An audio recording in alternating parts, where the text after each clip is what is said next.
Hello, everyone, and welcome again to another Teacher Joseph podcast.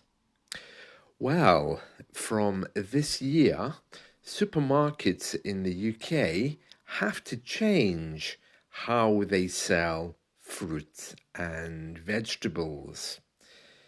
Because of new laws that are being brought in, supermarkets won't be allowed to pre-pack fruit or veg. Now, that sounds a little bit strange, doesn't it? But that's the way it is in many countries around the world. You go to the supermarket and you pick exactly what tomatoes you want or what bananas you want. Here in the UK, however, in most big supermarkets, fruit and veg is already pre-packed into packets of 6 or packets of 5. So you don't get to choose what you want. You can only look at it through a plastic bag or a plastic clear film. That's about to change. Supermarkets have been ordered that they are no longer allowed to pre-pack fruit and vegetables. Now, the media are already reporting on this because it's unclear on exactly what the future is going to look like then. I suppose when it comes to things like eggs, they'll still be pre-packed, but for everything else, maybe we need to take some bags with us to the supermarket to put them into. I don't know, but certainly it's going to change the way fruit and vegetables are presented to us. I don't know the effective date, and I don't know what exactly it means for shoppers, but it does mean things will change. And when I have more information on that, I will tell you. My feeling is, though, that it sounds like things are going backwards rather than forwards.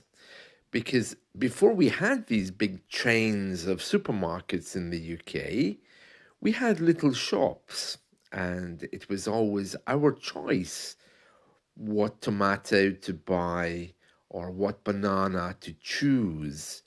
But it seems like somewhere those choices were taken away from us, and we were forced to buy packs, like a pack of 8 bananas or a pack of 6 tomatoes. So it looks like we're going backwards somehow. I'm guessing this new law is in part to save the environment, but according to the media, they brought this in because of the amount of food waste. We apparently waste up to 19% of the food that we buy.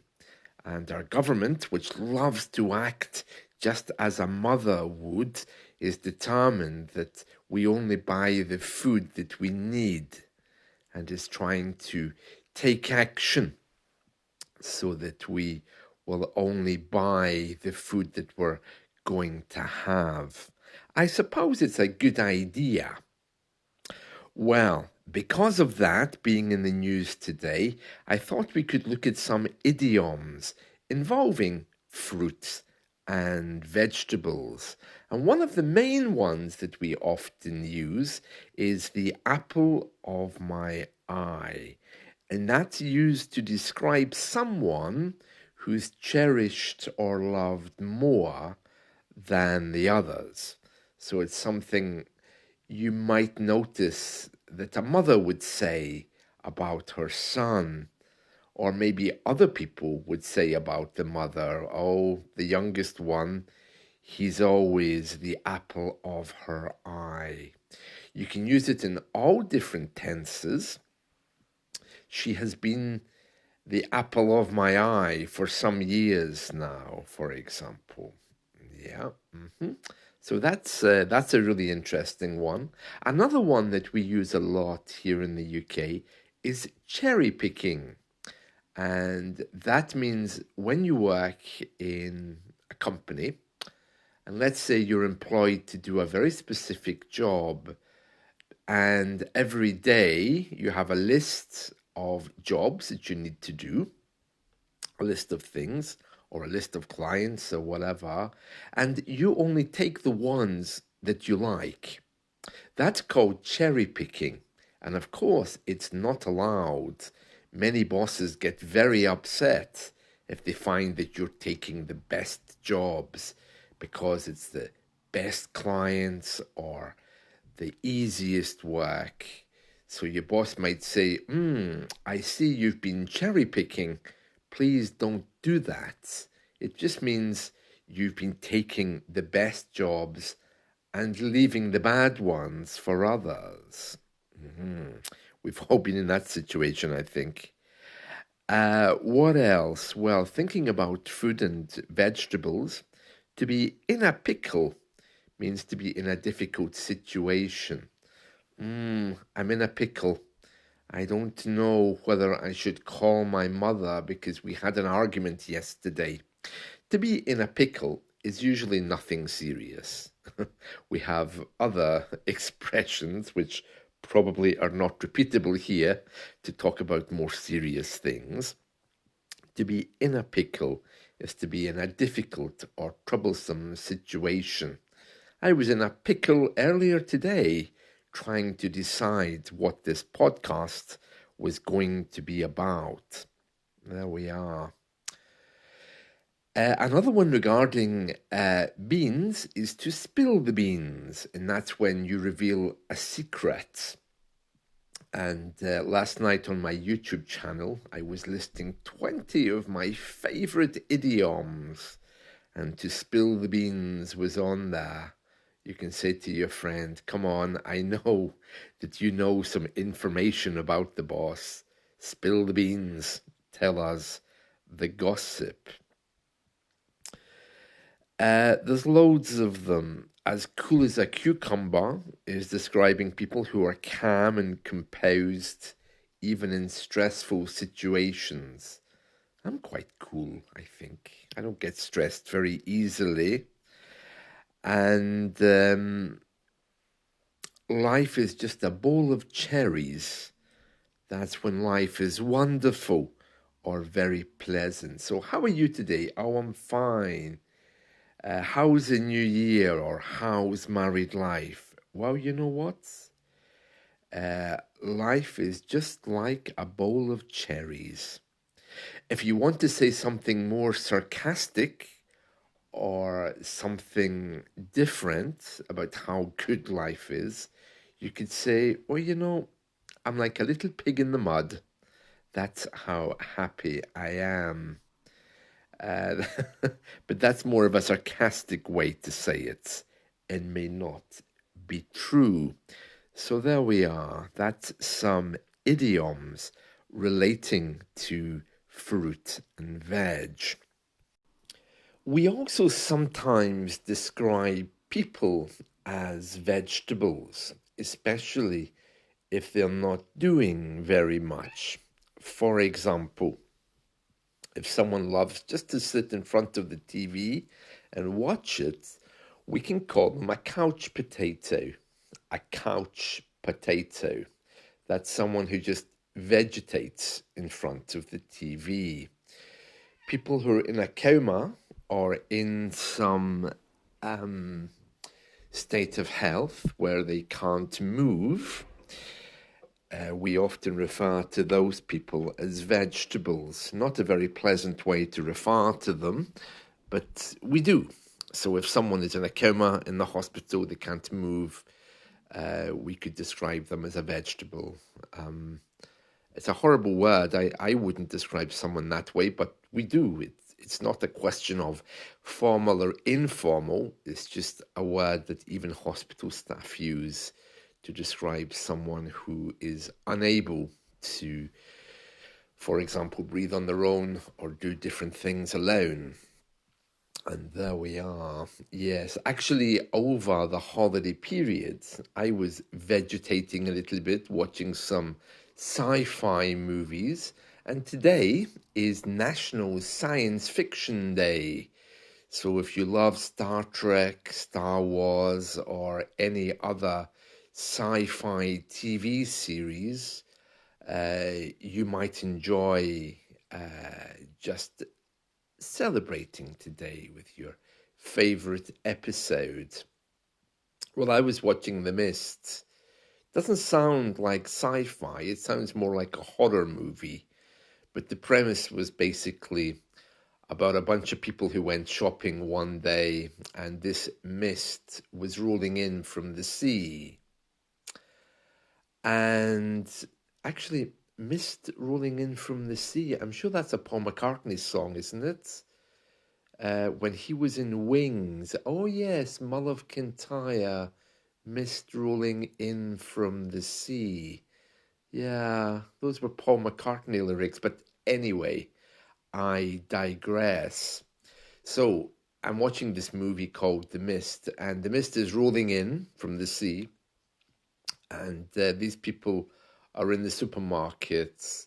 And of course, hidden in the mist are aliens from another dimension, and they immediately start killing people. I never understood why aliens wanted to do that. You would think if they're arriving from another dimension, they would come in and say hi. But no, these ones had tentacles and really just were hungry, I think. So the story is all about how the people in the supermarket begin to really dislike each other because they all have different ways of dealing with the enemy. And by the end of it, they're killing each other. It's a very interesting movie, but if you don't like blood or suspense, I really don't think you should watch it. And even for me, a couple of times I had to turn away because of the sight of blood. But anyway, in that supermarket, there was loads of fruit and vegetables, and they were enjoying it, of course, because they were all stuck there. And yeah, getting back to my story of today, which is that supermarkets are no longer going to be allowed to sell fruit and veg in packaging. What that looks like or how that works, I don't know. Um, they've been talking about removing packaging for other things like cereal as well, and giving us bottles to take with us that we could measure out how much we want. But that hasn't happened yet. But it'll be nice to get to pick our own fruit and vegetables again rather than relying on other people who've pre-packed them.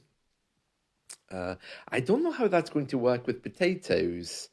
Again, probably it'd just be like rolling back the clock 50 years because we used to just lift them by hand and put them into our own bags. But presumably we'll need some little bags to separate them from other foods. Or maybe we just need to take more bags with us to the supermarket. I'll keep you updated with that. I think it's left us all a little bit dazed and confused. I hope your start to the new year has been good. Many people celebrate January by calling it Detox January or Sober January, where they give up alcohol for a month and they then resume their heavy drinking. That's something which is quite common across the English world. It's good, of course, that they're trying to stop a little bit, but I'm still not sure Britain takes responsibility for the amount of alcohol it consumes. Uh, they seem to be more concerned about whether our fruit and veg is packed or not. But anyway, um, this year is also Veganuary, which means that many people are encouraged to be vegan for the month of January. Vegan January, they call it Veganuary. a mixture of the two words. So that's something else for you to think about. It's never too late to try. Life without alcohol, is not so difficult. It takes a little bit of fine tuning, but yeah, it's doable. In a country like this, it's much harder because a lot of our communities focus on alcohol as some kind of social lubricant. But yeah, do think about that. It would be wonderful if some of you were to try that. And that's it from me. So I wish you all a wonderful day ahead, and I'll see you tomorrow. Bye.